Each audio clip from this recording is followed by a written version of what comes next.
မောင်ညိုနှင့်လမ်းမပေါ်ကတရေမောင်ညိုဟာရန်ကုန်မှာအလုပ်လုပ်နေသူတယောက်တနင်္ဂနွေနေ့ညမှာသူ့မြို့ဖြစ်တဲ့မော်လမြိုင်ကိုပြန်ဖို့စက်ဘေးတစ်စီးနဲ့ထွက်ခွာခဲ့သည်သူ့အနေနဲ့ညနေပိုင်းမှာစတင်ပြီးလမ်းမကြီးဘေးကလှုပ်ရှားမှုနည်းတဲ့အချိန်မှာမော်လမြိုင်ကိုအနားယူသွားခြင်းသာဖြစ်တယ်အချို့အချိန်တွေမှာမော်တော်ကားမပါဘဲစိတ်တည်ကြည်စွာလမ်းမတစ်လျှောက်တိတ်တိတ်ဆိတ်ဆိတ်ဖြတ်တန်းခြင်းကမောင်ညိုအတွက်အေးချမ်းမှုတစ်ခုဖြစ်ပါတယ်အဲ့ဒီညလဲလေမတ်နဲ့ပင်ဖြစ်ပေမဲ့သူတော်တော်စိတ်ချမ်းသာနေတာညနေ10 နာရီလောက်ရှိတော့မောင်ညိုဟာကျုံတလုံးသားမှာရှာရှာတွေ့နိုင်တဲ့တစ်တော်အနာတစ်ခုကိုဖျက်လာရတယ်လမ်းဘေးမှာမီးမရှိလမ်းညွန်လည်းမရှိတဖြစ်လဲစက်ကောင်းမှာမဆောင်လာခဲ့မောင်ညိုနဲ့အိမ်ကိုသွားမဲ့လမ်းလည်းမကြံခဲ့တော့ဘူး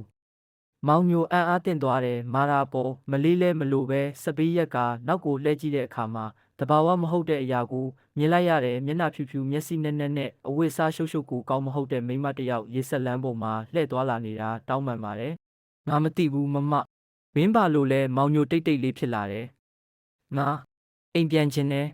ညဘက်လမ်းမကြီးကကားတိုက်တည်ခဲ့တာငါကိုမသွားခင်ငါခန္ဓာကိုယ်ရှာပေးပါဒီစကားနဲ့အတူမောင်ညိုရဲ့ခြေထောက်မတော်တဆနေပြန်ပြီးစပေးအောက်ထဲပြုတ်သွားတယ်မတိသူမေးစရာမရှိတော့ပဲသတိပြောက်သွားတယ်